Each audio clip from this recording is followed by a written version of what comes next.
All right, it's time for us to engage in that conversation about the renewed assault in the north of Kenya, particularly on the Operation Komesha Uhalifu, North Rift. Joining me in studio this evening is Dr. Ariko John, the Member of Parliament for Turkana South in Turkana County, and Peter Lochakapong, the MP for Sigor in West Pokot. Thank you very much, gentlemen, for joining us tonight. Karibuni sana. Thank you. Absolutely. Probably let me begin with you, the Honourable Member for Turkana South. The grace period for disarmament probably expires tomorrow. From the reception of your constituents, what do they feel generally about the operation, the joint operation between the KDF and the Kenya Police? Thank you, John. First of all, I need to appreciate for your invitation, hosting us in this KBC prime time to shed some light on what is happening in the North Rift. My people have received this positively, and as leaders from Turkana County, we've approved what the government has decided to do, just to root out what is happening, the problems that we are suffering as a Turkana people. Mheshimiwa Sigor, would want also to hear your views from, the views of the people of Sigor and the people of West Pokot. Mheshimiwa Lochakapong. Thank you very much, Kioria, for inviting us here and hosting us for this show. I want to say that the reception by the people of Sigor is positive. However, they also feel that when that operation is undertaken, then they should also be given alternatives, ways of trying to take care of themselves and take care of their property, because they are aware that our neighbors. Who are your neighbors?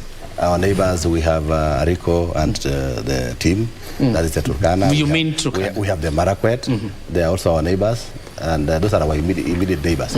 So we expect that if operation and disarmament is going to be done, then it should be done to everybody, so that in this time we should not have a case where, or a situation where some people are disarmed and others are not. We'll talk about selective disarmament in a bit. Yes. But when you say you want government to give you alternatives, what are these alternatives you mean, Mheshimiwa Lochakapong? That I would expect a situation where the government will be closer to people, so that they take care of their lives and property. And there is a fear that when operations are done, normally they are targeted at certain areas and neglecting others. So I'm saying that it would be good if it is done impartially and it is done objectively and it is done on everybody, so that we don't have selective disarmament, so that we don't have a section of Kenyans feeling that probably this thing was targeted at them. So that's what I would expect. There was a last disarmament, Mheshimiwa, the Member of Parliament for Turkana South. And the last disarmament, it left the members of the Turkana community saying there was selective disarmament in the sense that they were disarmed selectively and other communities not disarmed. Is that so? Was that what happened? That is very true, John. First of all, the people of Turkana want peace and disarmament. But the problem now will arise where do we start? Do we start with peace or do we start with disarmament? We still remember the last time disarmament was done. It was done selectively by the previous regimes. Give you an example where our colleagues, our neighbors from West Pokot, during the time of disarmament, they ran away to the neighboring country. Remember? Uganda? Remember, these people have dual citizenship. You know that? Are you aware of that? These people have dual. That's a wild claim to make. And then again, giving these people a grace period of 3 days is enough to make them move to Uganda or to other places or across the mountains, because they know the terrain of West Pokot. Our security agencies do not have capacity. So you think there should not have been the grace period of surrendering arms? The government knew where these people were at the time of attacking the police and the Turkana people. The government knew. I've been making a lot of noise in Turkana County, telling the government we have a lot of Pokots in my constituency, and they have a lot of guns. They were grazing along the highway, and you could see what they have. the kind of weapons, the ammunitions they had. This can be confirmed by the security forces. All right. Yeah. This disarmament we're talking about, because you're leaders now, and the people watching are looking up to you, provide solutions. Mheshimiwa Lochakapong, why hasn't disarmament worked before? Yeah, maybe if you pronounce my name correctly, it's Lochakapong. Lochakapong. Yes. Okay, apologies. I want to say this, that, we have lived with our neighbors, the Turkana, for a long time. From the time I was born, I found that our neighbors are Turkana, our neighbors are Marakwet. Sigor constituency borders Turkana East and Turkana South. And for some time, we have lived with peace relatively for some time, until I think towards the general election of last year is when we began seeing some incidences of insecurity between us and the Turkana. But before that, in the last term of parliament, we have had peace with our neighbors, the Turkana. And the Turkana and the Pokot have coexisted for over time. They have small disputes, they sort themselves, and they move on.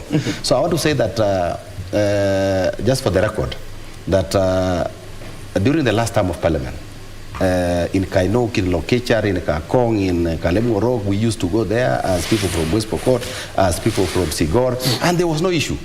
The only issue came up towards the general election. When leaders now are looking for positions.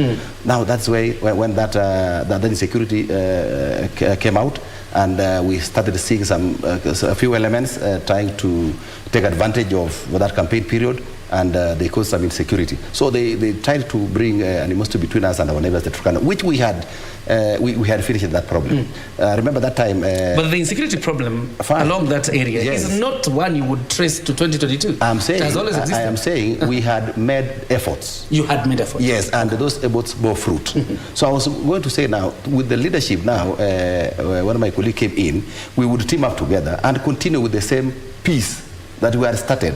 And this thing did not even begin when I came in as MP. It began way back in, I think, 2014. And we wanted now to pick up from there and then continue with it. Of course, we will always have some small problems here and there, some few people within the community, but now that should not be taken to be a community problem. So if, as leaders, we stay above board, we were going to manage this thing.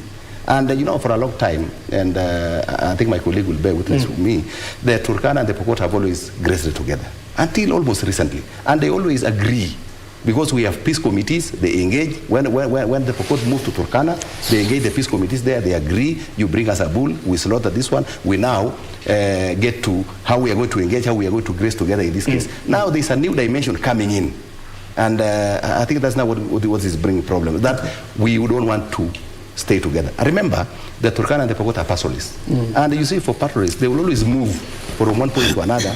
And especially now during a time like this, when we have severe drought, they will move and then come back when rains come. Let me cut you short so that I hear the Honorable Ariko, because what the Member of Parliament for Sigor is saying is that you have existed before, because you mentioned there are a number of Pokots that you say are in your constituency. Yes. But he's saying you have existed together before. This is as a result of politics. It's very true, we have existed. Remember, the Turkana person is human. The human attraction of a Turkana person has made it get what it has gotten now into. A Turkana person will always accept neighbors, will always give food to neighbors. But unfortunately, our colleagues from the other side, they have been grazing in our land without any complaint. Unfortunately, the atrocities they make when they are staying with us is really bad. Some of the atrocities? The burning of schools, burning of houses, villages. You can remember the issue of Lokwara and Nakuse. They burned it. And when policemen tried to follow them, they found them along the Kademwe or South Turkana National Reserve. And that's when the fight ensued between the terrorists, the Pokot terrorists, the internal terrorists, and the police. And that's why you saw animals were brought down. Yeah. I want us to talk about politics because it is very important. And I think you've had some sentiments made by the governor for Trans Nzoia County, who has been the regional commissioner for that area, about the role of politics in what we are seeing. And I want to start with you, the Member of Parliament for Sigor. Is there an element of politics in what we are seeing today? Directly, and not just about the politics of, that started in 2022. Are there politicians, for example, from Pokot, your county, that are funding the war? I don't believe, and I have not seen any politician from West Pokot trying to aid or trying to support or trying to fund bandits or cattle rustlers. I have not seen that. But what I want to say that is in many instances, and you've heard this being said, that communities will enjoy moments of peace or moments of conflict depending on their leaders. It will always depend on how we speak. What we say by word of mouth is what our people take. That's why it's believed that leaders play a critical role in bringing communities together or putting them into conflict.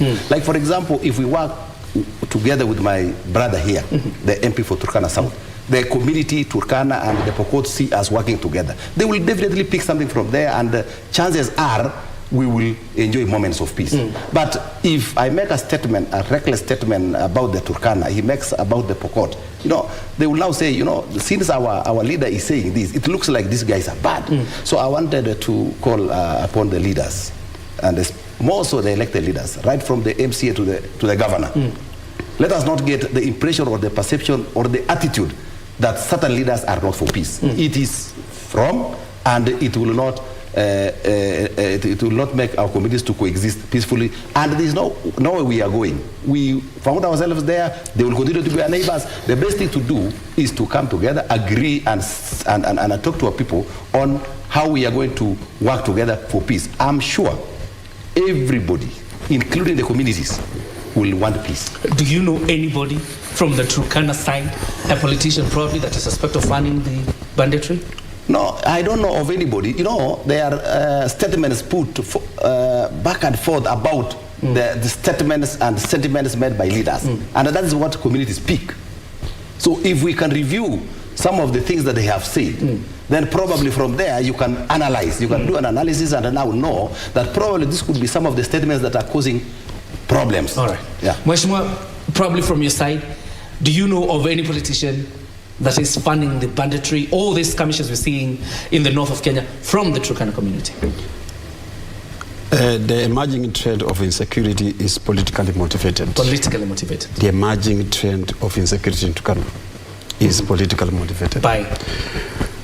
Most of our colleagues from the other side, they want to expand their territory. Secondly, I just want to explain myself why I'm saying, or let me just start by saying, my colleague here does not feel any pain that a member of, a representative of Turkana South feels as of now, because I'm the one affected by the current castle rustling for the last 1 year. Kainuki is in your constituency? Yeah, that's my constituency. Yes. But if you ask my colleague here, Lochakapong, whether this pain has been inflicted to him during the last 1 year, he will confirm not Turkana has attacked his constituency. But from last year, the person most affected is my constituency. And that's why I feel the way I feel as a member, a representative of the great people of Turkana South. So the politics so let me just continue. Remember when police caught the 7 boys, Pokot boys, when they were being followed from Nakuse and Lokwara up to where they were caught by police. Those boys were the one who burned the houses, who burned the schools.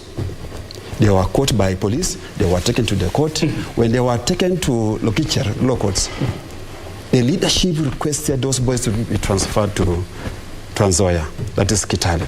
From that point, that's when they ferried those boys with a chopper, right from Kitale to Kadengwe. They landed in Kadengwe. That is my constituency, South Turkana National Reserve. What does that tell you? By fair, you mean? What does that tell you? They say there's something happening. There's something happening. You know, as you respond to that very quickly, because when you get people who have the audacity to kill 4 police officers, And this is not the first time that police officers are dying. In addition to the 3 yes. lives we lost in Kakong. Of course, in addition to the members of the public, that the lives were lost. And 2 in Lochakapong. What is the solution? Because you're saying the government should give you alternatives, the Member of Parliament for Sigor. You're saying government should give you alternatives. But in this case, what alternatives remain, Mheshimiwa? I think before we go to alternatives, I want to respond to what my colleague has said. Yeah. That from Sigor constituency, we are feeling no pain. It's not true. Because over the last, let's say, 3 months, or over the last 4 months, or over the last 5 months, we have lost people. We have buried them. And it's as a result of the conflict between us and the Turkana. But we are not, we don't want to have that collective, let's say, punishment or collective condemnation of the Turkana community. You know, we have a few elements within the Turkana who do not want peace. And you know, when they do something on the Pokot side, you know, we don't want to take it is the Turkana. We don't want that. So we have statistics, we have records of people we have lost in Sigor. And it is because of the Turkana. But we don't want to say the Turkana are very bad per se. We are only talking of within the Turkana, we have people who do not want peace. And who will always, even in the middle of peace, peaceful coexistence, they will want to come and steal 5 cows, 3 goats, or something like that, then they walk away with that. That one is there. And we also have Pokots who go to the Turkana and do that. So we wanted to say that that is a situation we can contain if we work with the leadership. It is possible, as with the Turkana, we can do that. But if an incident occurs where one person has gone to Turkana, stolen about 5 or 6 goats, and then now we say, you know, we want to raid the Pokot. That is very wrong. Now, the case of we want land. The Pokots are expansionists. It's wrong. You know, we are pastoralists, like them. Now, in cases, when you get to a point like now, for now, where we are in drought, the pastoralists will always move to where there is pasture, where there is water, for some time. So when rains come, they move back. All right. So that's what I'm saying. One time I was discussing with my colleague here, and he knew, and it's not the first time, he found it like that, that our people were grazing together in Kadengwi. His people and my people. He knows, I know. They coexisted, and somehow they found a way of working together. And I was even telling him, I shared with him in Parliament here that, you know, those guys, we will need to look for resources, and we construct for them a dam, so that they don't move from Kadengwi all the way to the river, which is very far. Then he told me, okay, that we will sit down and see. Because we appreciate that our people are living together, they are grazing together, and they have no problem. So, what happened? Now the case of the 7 boys and the burning of the cars or the police vehicles. How did it start? You know, these guys were living together in a place around Kaputuru. Is it Kaputuru or I don't even know the name? Lokwar. Call it Lokwar. And you know now, the Pokots are there, the Turkana are also there. And you know, the Turkanas, mainly they live around centers in that place. And then now, I think a few elements within that village, we now is called a center, and I think there's a school there, began now stealing 1, 2 cows, 3 cows, like that. I'm telling you the fact. No, fine. I'm telling you as it is. Then after that now people now say, okay, these are our neighbors, these are the people we've agreed to stay together. Why are they doing this to us? And then you see, from something small, something happens. Like now the touching of burning of houses. The houses in a village, just because of what they did to these people. Then after that, now the police come in. And instead of being objective and impartial, they kill animals. Over 100 cows. And you see, these cows are just crossing, they are a road going to graze. And then the police kill cows. What had the cows done? Nothing. They didn't kill anybody. They were not confronted. They didn't get into a confrontation with anybody. And then that will happen. So they kill cows like today. Then the following day, in the afternoon, they again abduct 7 boys and take them to Lekichar.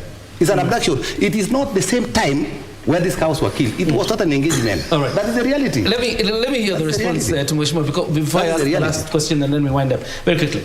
Okay, I want to appreciate what my colleague here had discussed with me. We had a conversation in Parliament over the same issue that he has raised. That is very true. But unfortunately, anything that is happening, the fights between Pokot and Turkanas, happens within the jurisdiction of Turkana County. Not in Sigor. It has never happened in Sigor. He has not told you there is something of the sort that happened in Sigor constituency. These events happen in Turkana. Happen in Turkana. We have invited them peacefully to coexist with the Turkana. The issue of burning their houses came as a result of evicting the Turkana community from that particular village. It's not about there were some animals that were stolen. That is very false. It's not true. Let me just confirm that. It's not true. So basically, leadership, politically instigated insecurity, it is there. So if the government want to sort out this issue once and for all, personally, as a representative of the Turkana people, Turkana South people, I need my colleague, I need Honorable Lochakapong here to take his people back to the constituency so that we can start the issue of conversation. That is what you want? Yeah, that's my prayer. That's my prayer. Let me ask you this jointly. Yeah. So that if you come to graze in Turkana County, you come with a structured way of grazing. All right. So that if anything happens at that particular time or particular location, we know we'll be responsible for that. In a minute, because there are people out there wondering, when will you, for example, the Member of Parliament for Sigor, the Member of Parliament for Turkana South, call your constituents together and then, emphasize on the need for peace and coexistence? When will that happen? Personally, I had a discussion, a conversation with my colleague here over the same. And this conversation arose when I had this a peacekeeping body in Turkana going around trying to bring the Turkana and the Pokos together on the issues of peace. I refused that because what I was requesting these peace ambassadors, I needed them to bring out what we call cell peace. Cell peace from Turkanas themselves, cell peace in West Pokot themselves, so that at a later stage, you bring these warring communities together. But first of all, you need to start with the leadership. If leadership accepts, remember these people were elected. The elected member of parliaments, elected MCS, elected governors, these people are elected by this community. This community is in a better position of accepting what the leadership will say. All right. So first of all, let's start with making peace with the leadership. Yeah. Mheshimiwa, for Sigor, very quickly, the response. Yeah, thank you. I want to say that, I think my friend here and will agree with me that we have existed for quite some time with our neighbors. And normally, the pastoralists, people should not get the impression that the pastoralists are expansionists. People will always go and move looking for where we have resources for their cows, where we have water, where we have pasture. And for us, in this case, it is the Turkana, who are our neighbors, and they happen to have the grass. Probably they don't have the water, but they have the grass. So we'll move in there. So after that, and these people have stayed like this for a long time. Like I was now telling my brother, that thinking even of saying, let us look for a dam. Because these guys are living together and grazing together, let us look for a dam. That time there were no issues. So when do you talk to Then I was saying, I was giving an example. In the time of the last parliament, we had a lot of series of meetings with the MP. So, in fact, I was telling him, I even told the MP for Turkana East, we need to organize and move together, go and talk to our people together. So we were in that process now, before these other things came up. And then this idea of saying now, first of all, because I had my brother talk one time, I think I saw it on media, that before we even negotiate or talk about anything, let people move. That is now taking a position. He has said that he wants... I've repeated. But that's not correct. The thing is if he believes that as the leadership can get a solution, forget about, because this is not something that is new, forget about that. So we would begin by engaging, and then after that, now look at who are causing this problem. Then from there, as leaders, we come together, and then we pursue the idea of peace. All right. And then again, I want to put this correctly, that it is wrong. It is not correct that the Pokots, and I think that has even gotten into the minds of government, which is very wrong, that the Pokots have expansionist tendencies. It is wrong. Because you see, the Pokots are pastoralists. The only problem with us is our neighbors happen also to be pastoralists, and that's why we're in conflict. And then what they are not telling you, they're Turkana. Right. They are also in conflict with Karamojong of Uganda. They are in conflict with the Toposa of Sudan and the Nyagatom of Ethiopia. Let's concentrate on Kenya. I see you raising your hand. Yes. What's up? You're okay? I just want to demonstrate. Very quickly. To demonstrate how these people are a bother to all the neighboring communities. That's what I'm explaining. Marakwet, Baringo, Samburu, right. Turkana. Can you imagine same person? Okay. What we will do, because the operation starts after tomorrow, I'll call you up again here so that we can monitor the operation and how is it going, particularly flashing out banditry. And probably by then you will have agreed a bit on how you will respond as leaders. But John, operation for what? These guys have left. Thank you. These guys have left. Nobody has gone anywhere. We have to wind up. Thank you very much for watching. Have yourself a fantastic night. God bless.